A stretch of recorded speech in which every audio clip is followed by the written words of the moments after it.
नमस्कार, मी वैशाली। लहान मुलं कसं तिखट वगैरे काही खात नाही ना, त्यांच्यासाठी मी मिठातली गवार बनवून दाखवणार आहे। बघा, गॅसवर कढई ठेवून तेल टाकलेलं आहे। तेल टाकल्यावर जिरं फ्राय झाल्यावर लसूण टाकल्यावर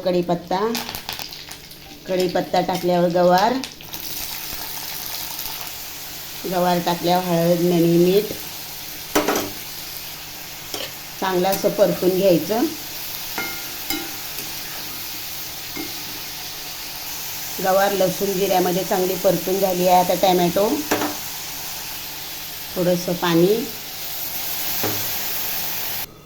झाकण ठेवून झाकणावर पण थोडंसं पाणी, वाफेवर चांगली शिजवून घ्यायची। तयार आहे भाजी। खोबरं खिसून थोडंसं, 1 चम्मच शेंगदाण्याचा कूट भाजलेल्या, थोडा वेळ खोबरं आणि शेंगदाणे परतून घ्यायचे। तयार आहे मिठातली गवार।